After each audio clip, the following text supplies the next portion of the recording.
Welcome back to the Lanterne Rouge Cycling Podcast on this Saturday evening. We've just watched the final stage of the Basque Country, very exciting one-week World Tour stage race. Stage 6, GC, all up for grabs. From Ondoroa to Arate, Ibar, 112-kilometre long stage, 3,300 metres climbing, and they start climbing right out the gate. 2.2 Ks at 9%, then the Azurki climb, 5.4 Ks at 7%, then the Gorla climb, 10 Ks at 5.6%. That one's the least steep of the day. Then the nastiest one, I thought, in the middle, the Krabbelin climb, 5 Ks at 9.5%, with crest with about 45 kilometres remaining. Then the Trabakua, 3.3 Ks, 6.9%, and the last climb to Arate Ibar, 4.6 Ks at 8.7% with a short descent to the finish. Goes without saying, all of those climbs, if you look at the profiles, have nasty, steep sections in them. Particularly the Krabbelin's got a very steep section in the middle. I picked, I think, McNulty to retain GC. Benji had picked Pogačar to win GC, I think. And also, Roglic was the favourite going into the stage, I think $1.80 to take over GC. And he was the favourite for the stage too. It started on Basque television, I think, before live coverage started that we could watch.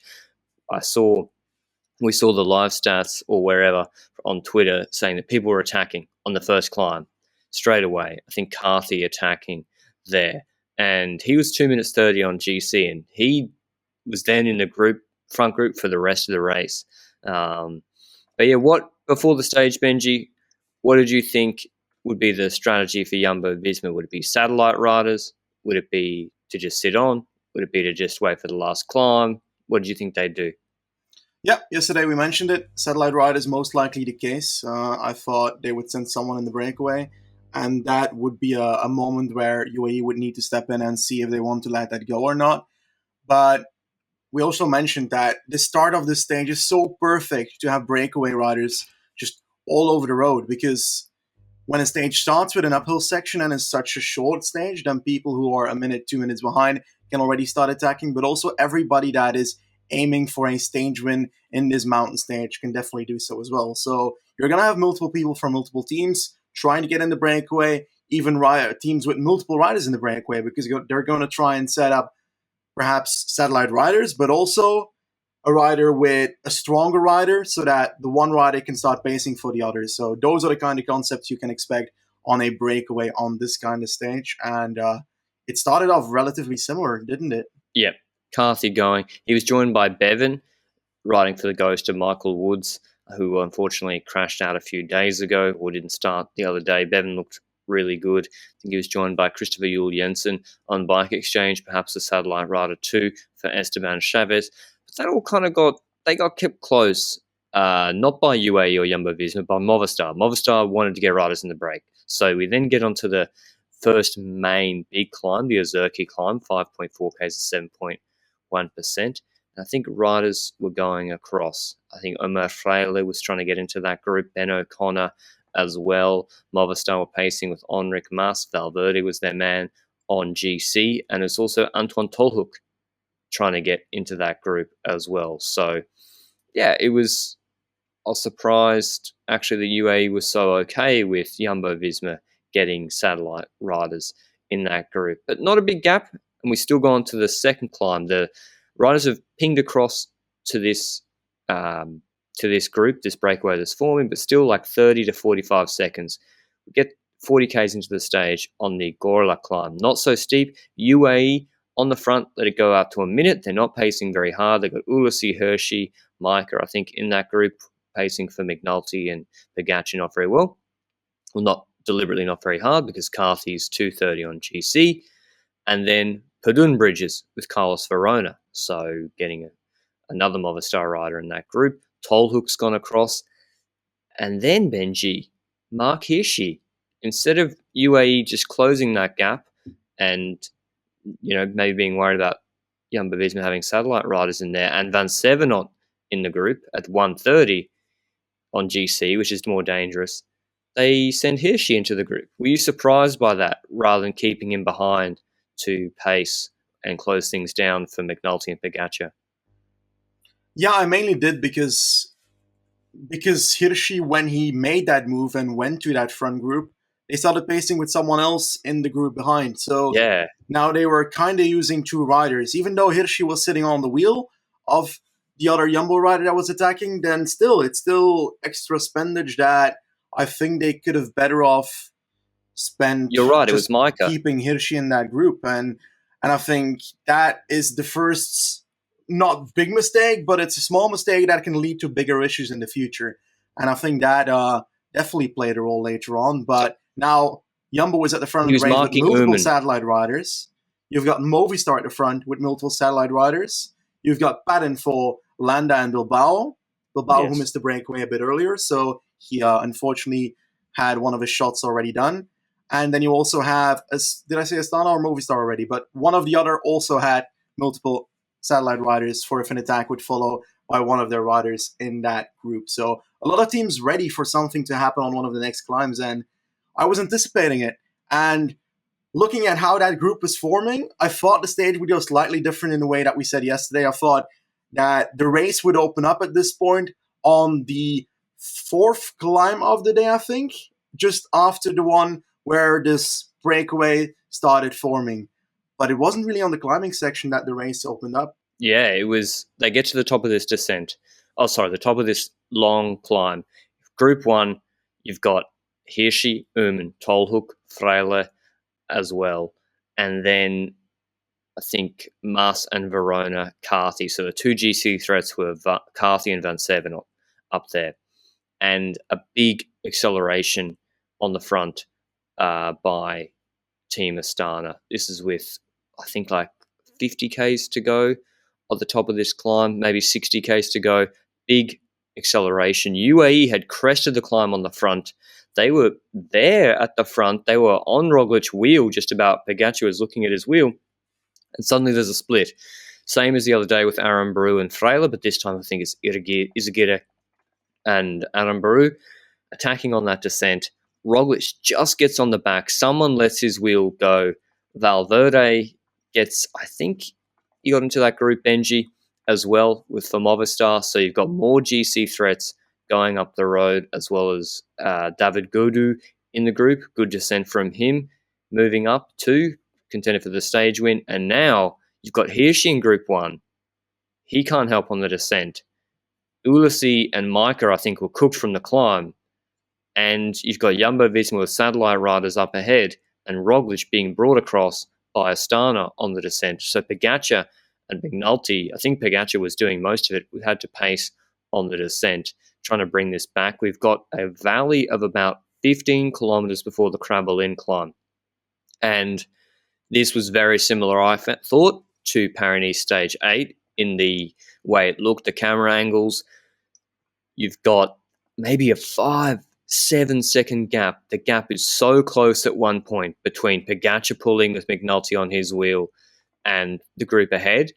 But just like when Bora went on the front, Astana and Movistar put all their riders, Freyler, Aaron Baru, Verona, on the front and absolutely started drilling it in this valley, extending this gap out with just Pogacar pacing behind. Tolhoek and Uman pacing a little bit more. But do you think, Benji, without Astana and Movistar there, that they keep UA away behind? I think that this entire situation is going perfectly for the people that are in the first part of that split, obviously. Movistar and Astana make that move in that descent. Roglic is able to follow, and UAE is not. What does this mean? This means that they didn't beat UAE in the uphill section, but they benefited of the fact that Roglic has a great positioning in that descent. And next to that, the fact that Astana and Movistar make that move and have the gap on McNulty, who seems to be not that great as a descender, it seems, but I don't know. We haven't seen it consistently that he's not good at descending, but I think it might just look worse because Bilbao was passing him at a certain point as well today, and it looked like there was a huge difference between the two, but Bilbao is also a great descender. But when it comes to the strategy, Astana and Movistar bring themselves in a good position because they have their leader in that group that is splitting away. And Roglic is obviously benefiting from the situation a lot. and is basically being brought by Movistar and Astana there to the group in front, where he has his teammates, also satellite riders. Those three teams, if Movistar and Astana were not in this situation, then Roglic would not have been in this situation in the first place. So I think that's the answer I wanted to give on the question you just asked. So before the Krabbelin climb, they extend that gap out to 40 to 50 seconds. Pogacar having to pace. Well, UAE eventually drop Hirschi back to the group way too late, in my view. The minute Roglic got separation on the descent, they should have dropped Hirschi back to pace. By that time, it was too late. They'd got onto the Krabbelin with that group, and I think the role for Hirschi was to get them as close as possible to the group ahead, which has Roglic in it, riding away from McNulty and Pogacar by the base, and then it was going to have to be up to Pogacar and McNulty to close that gap. They get to the base of the Krabbelin climb, steep section in the middle. Mas and Godu are pacing on the front, or Mas mainly for Valverde. Astana are nowhere to be seen. They're all dropping. Pretty much Izagirre's hanging on for dear life. Roglic's second wheel looking good. And the gap is tumbling with Pogacar pacing on the base of the climb behind. It's gone from 45 to 35 to 26. Eventually, they hit the steep section. McNulty starts to crack under the pace of Pogacar. And also because Roglic, maybe over the radio, heard the gap was now down to 15, 12 seconds. Roglic takes over, starts pacing on the front. I should mention that Jonas is just marking Pogacar and McNulty in the group behind with Yates as well. They're not contributing really at all. Roglic pacing makes the massive difference on this Krabbelin climb. It drops everybody in that group. The riders and the teams that created the split, created the situation, Astana and Movistar, get dropped. He says, thanks very much, drops Valverde, drops Izagirre, brings just with him non-GC threats, Godu and Carthy, and extends that gap over the top of the climb. Pogacar, I think, did you think at any point that Pogacar should wait for McNulty? Because he waited for 5-10 seconds, which I think might have cost him. Well, the thing here is that this is where that jersey comes in for McNulty, I think. And the reason being that McNulty is in the jersey, so the only reason that they have Pogacar even wait or pace for McNulty at any point is because McNulty is in that jersey. If that was not the case, that would not happen. This is the only situation in today's race where McNulty having the jersey comes into play for Jumbo as an advantage. And this is where that matters. Because now Pogacar is being called back to pace. And even on the descent beforehand, Pogacar was the first rider in the wheel of Roglic, and he was trying to hold on. I don't know if he dropped or if he had to wait for McNulty there as well. It was a Bahrain rider. It wasn't Pogacar. So yeah, this is where that jersey comes into play. But I don't know. I think that on that climb itself, the waiting might have been too excessive. You know that McNulty is starting to drop on the middle climb of the stage with 2 climbs to come afterwards, then it's kind of done for him. So at that point, I wouldn't have Pogacar wait anymore. I wouldn't have those 6 seconds that you were mentioning of waiting time extra. And Pogacar should just start hammering it up the climb. And he did that after those seconds of waiting. But those do come into play because, well, he's a few more seconds behind then, which is obviously not great if you want to try and catch up to the front. But he is also not in a very, very great position because the riders that are dropping from the front of the race are also not really going to help him because, well, obviously they're done, but afterwards they know that Pogacar needs to get to the front. So they will obviously perhaps sit up in his wheel as well because they think, oh yeah, he needs to get to the front. Might as well let him eat his plate out and then I'll start eating my plate. So yeah, I think that is already something that came into play from that point onwards. Yeah, that made the big difference, as Benji said, is that none of these riders dropping back really started to help. They reached the top of the Krabbelin climb. Pogacar has a group with him of Yates, Vingegaard, maybe he's catching Valverde as well, Esteban Chavez, Bilbao, Izagirre. They all start to join that group in dribs and drabs. They've eventually got multiple Bahrain riders in that group, and it's pretty simple what happens for the rest of the race. Pogacar pulls. They got a long valley of, geez, if you count the ones either side of Trabakua, which isn't that long a climb, of at least 20 to 30 Ks of flattish riding. You've got Roglic ahead with two riders who are not helping him. Godu and Carthy were not helping Roglic at the start, correct? Because they're like, not exactly keen on bringing you to the base of Arate and then you mugging me. And Roglic is riding on his own 50-second gap, 40-second gap after the Krabbelin. And he's got a group of GC contenders behind Valverde. Yates, Pogačar, Izagirre, Bilbao, Landa eventually. And I'm like, surely 6 riders against 1 on the flat, on false flat downhill will be able to put some time into Roglic, and they couldn't. And I think Roglic rode full pretty much, or rode very hard in those valley sections. Everyone was soft pedaling except for Pogačar. Pogačar was riding full. No one was helping him except maybe Yates a little bit. Valverde wasn't helping at all, which I think was a mistake, really. Like, I get sitting on if other people will work, but this was just being unhelpful and then attacking occasionally, which when you don't have a rider ahead, I don't really understand. No one helping Pogačar. McNulty gone. I think he was at 40 seconds at the top of the Krabbelin and then eventually blew up doing a TT on his own. And that was pretty much the race situation. It didn't change. Just 40-second gap, Pogačar pacing. Eventually, they get to about 16 Ks to go. Roglic stops pulling so much. And Bahrain haven't pulled. Pogačar's furious. I've got a photo, I think, of him blowing up at them. He's not mad at Jonas. He's mad at Bahrain, which, is surprising because Roglic took the Gino Mato stage win. So obviously we think Bahrain victorious would be trying to repay that by pacing. But I think everyone was cooked. It'd been hard from the start. Yeah. They get to the base of the last climb.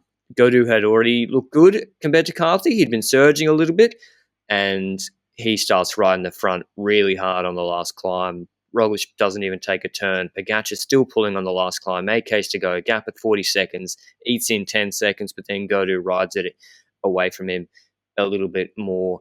And we see at the end Godu and Roglic fist bumping. We know Roglic is going to give him the stage win, which is annoying because I wanted to see Twitter blow up if Roglic had not gifted him the stage win. And then everyone else attacks Pogačar. Valverde and Yates attack Pogačar 35 seconds behind. So obviously with McNulty so badly dropped, Pogačar was already behind Roglic on GC. Roglic had GC sewn up. Let Godu take the stage win. He came second. Both arms aloft as they crossed the line. Valverde third on 35 seconds. Yates, Pogačar, Vingegaard fourth, fifth, and sixth, with Bilbao, Chavez, and Landa Van Seven making up the top 10. Any thoughts, Benji, on how the race situation could have really changed in the last 30 kilometers with the gap not changing, the people who are pacing not changing the whole way in? Could people have done anything differently? Were people trying to finesse behind, or were they just too tired? The second that Astana and Movistar made that move on that descent, and the gap opened up and the gap expanded to 20 seconds when Pogačar started to work for McNulty, I was calling it for Roglic. I did not see the situation going anything different from that point onwards, because quite simply, even if they make it back, I don't believe that Roglic is going to drop. I already didn't believe he would in the first place. So yeah, I know. I had Roglic for today, but in a very different situation. So I didn't expect the race would open up so early, but I did expect Roglic to be able to hang on to anything that was shot at him today. And he got into a position where he even had an advantage on the people that were having to make a shot at him. So from that point onwards, I was like, okay, Roglic has this unless like a miracle happens when it comes to UAE. If Pogačar goes into that Tirreno stage 4, I think, mode where he mows back the people that are in front and almost catches back Van der Poel. But now in the situation with Roglic, that would have been a nice one. But I thought it was Roglic. But I think the only thing I would notice is that in that second group, we have Valverde. And every single time we see Valverde in a chasing group, he chooses to attack that chasing group instead of continuously working with that chasing group. It doesn't make sense. It's somewhat... And he was the fastest finisher from the chase group. I don't know. Against Poggi 1v1 in the last year, he doesn't have a good track record. But still, I think just in general that is not a progressive move. Oh, no, to have Poggi still would have to do the most of the work. So you can still mug him at the end, but just roll through and mug him at and the work. end. Well, no, Yeah, like what no, I happened at get it. the end of the Yep. stage. Yeah, I take your point. I think you're right. Like it doesn't, and who are we to criticize the man with like 1,000 pro wins? But it just seemed counterproductive Yeah, because it just meant the gap was never coming back, and Pogacar was rightly annoyed. I agree with Benji.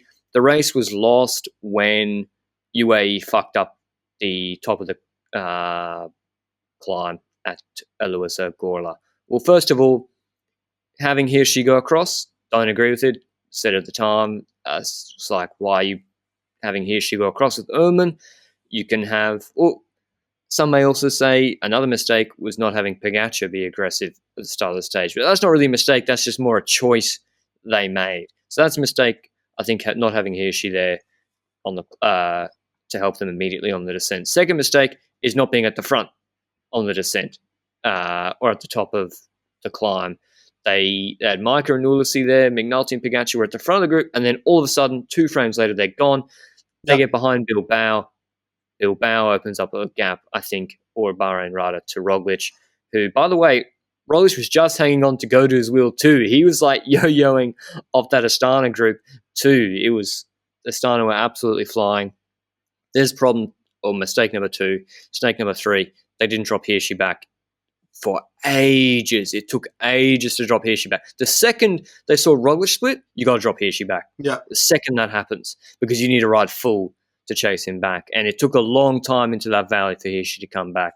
Other than that, maybe Benji, if Pogacar just attacks across to the group on Krabbelin, then that neutralizes it, and then Roglic stops riding full, and then it can all come back together on the Krabbelin climb. But that's hard to say. I think the minute Roglic saw that gap coming closer, Yeah. he was like, I'm going to start pacing. And this is why, okay, I want to also correct the record.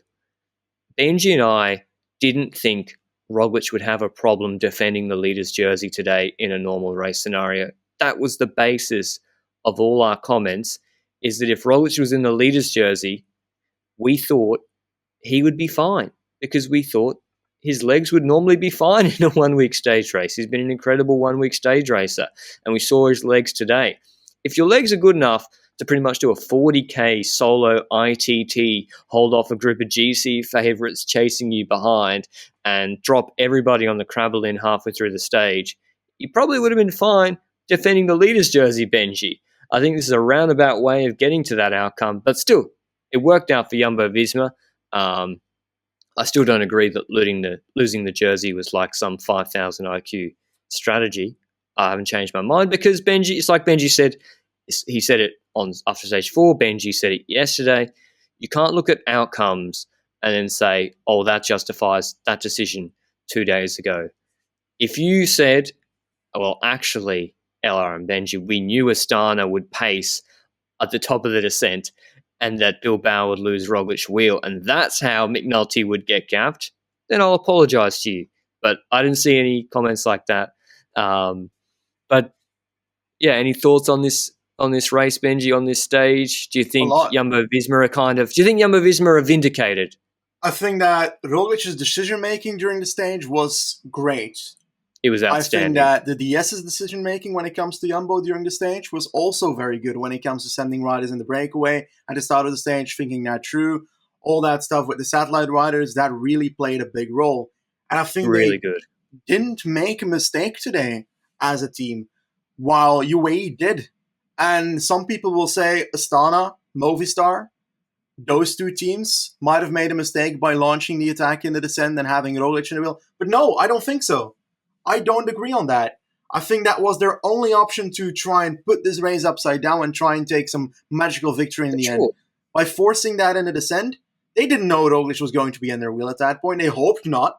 But their goal was ruined when Roglic was still in that group.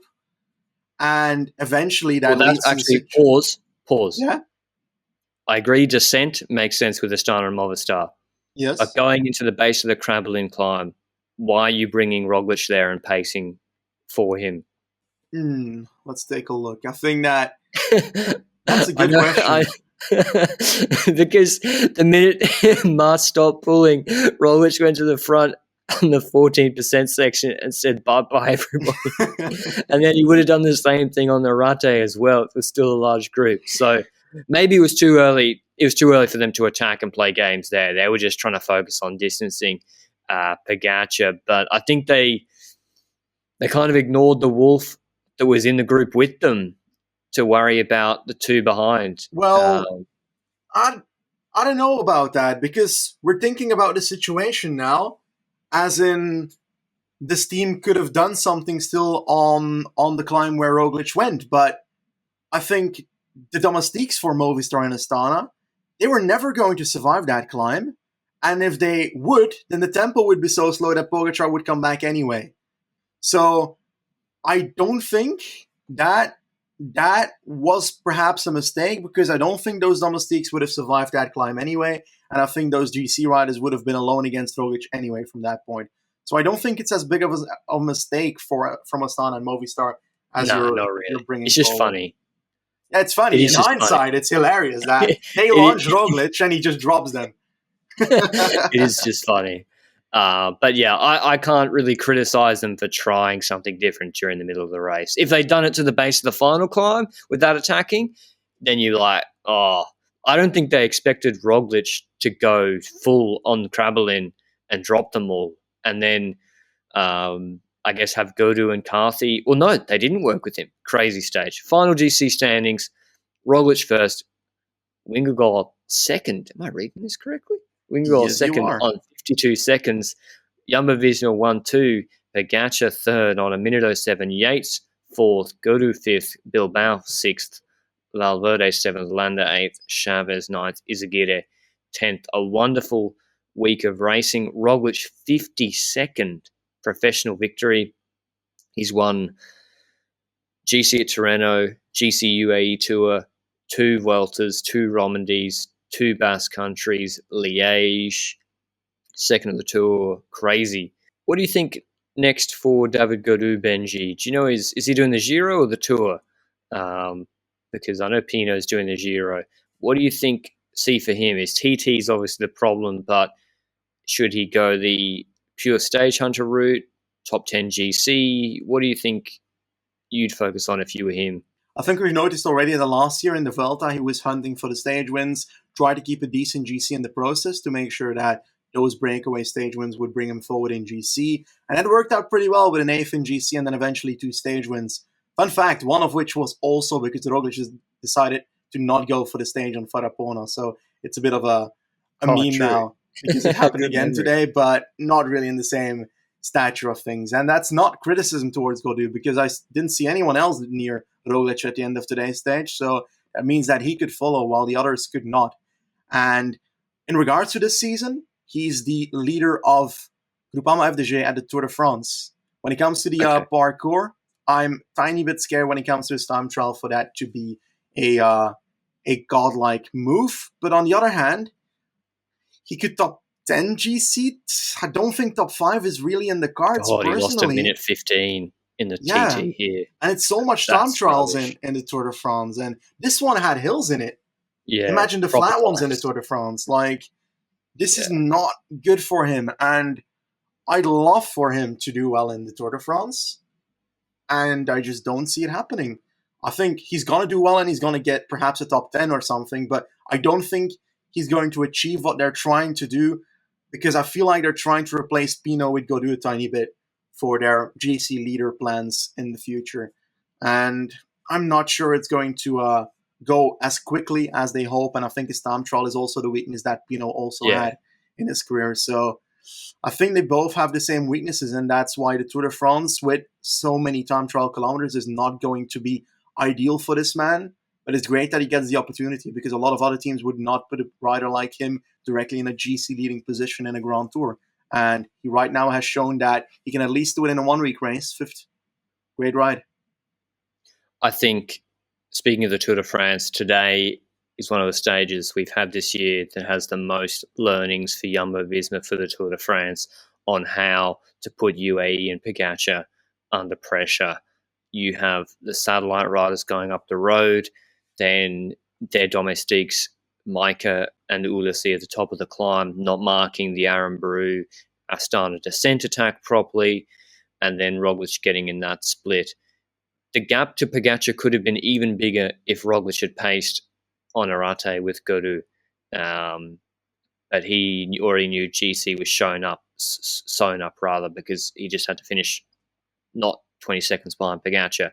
So I think Jumbo-Visma being aggressive rather than defensive was worked out really well today, and I think they could try things like that in the Tour, where surely their team is stronger than UAE Team Emirates. What about on a medium mountain stage, Benji? Instead of Tolhoek in the group, they can send Wout van Aert there, or they can send someone else. They got a lot of options in the Tour de France, and I still think UAE team, like it's a hard stage today, I grant you, steep climbs, but are you still putting that as the big concern for Pogacar in the Tour de France? Because Pogacar's legs itself still look unbelievable. I think he won the last Tour without a team, so that's an important factor to play with.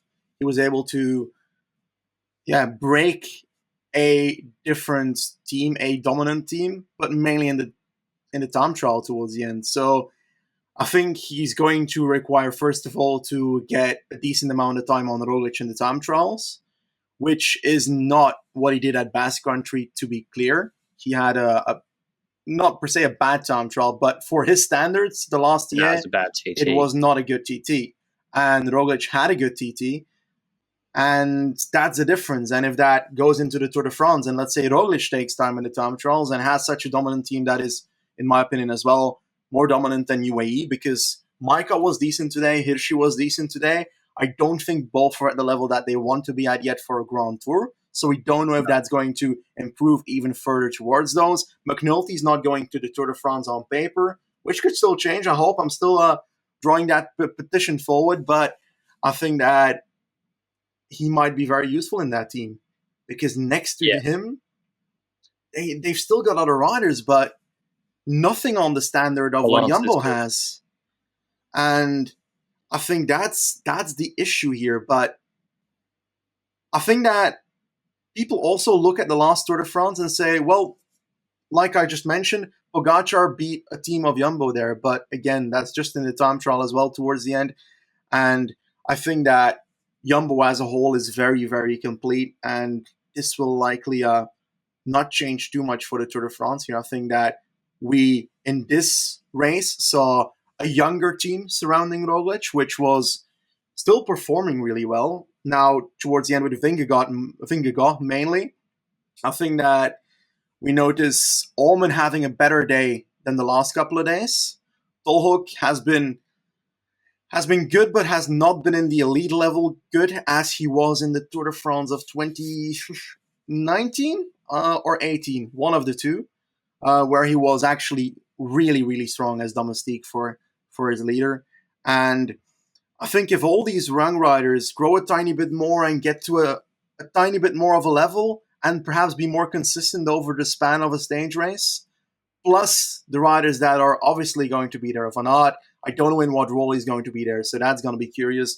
And the rest of the team that usually is going to support Roglic, with Kruijswijk that is also there, as Sepp Kuss. Yeah, if all those people come together, it's so much of a difference compared to UAE.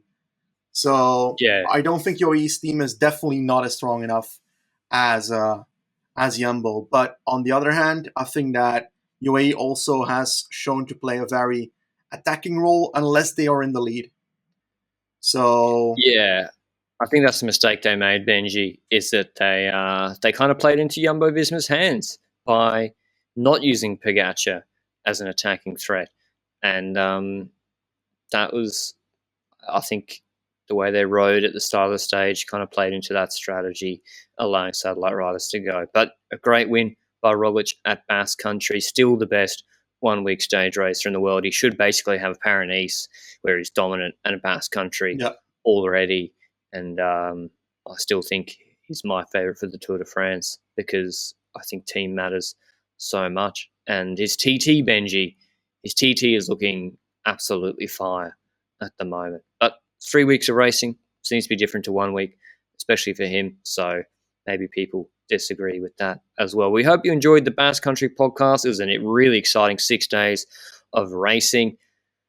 I think Astana have to be really happy getting 2 World Tour wins on the board. Thanks to Lacoste for supporting the podcast as well, supporting it for the whole year. Link down below for them, as well as if you have enjoyed the content. Before we take a short break, I think before Amstel Gold Race, unless Cav wins during Tour of Turkey, where there'll be an emergency podcast. But if you have enjoyed it, there's the Ko-Fi link down below where you can directly support the channel if you so wish. But otherwise, liking the videos, following on Twitter, etc., all that good stuff helps out a lot as well. And we'll see you, I think, next week. Ciao.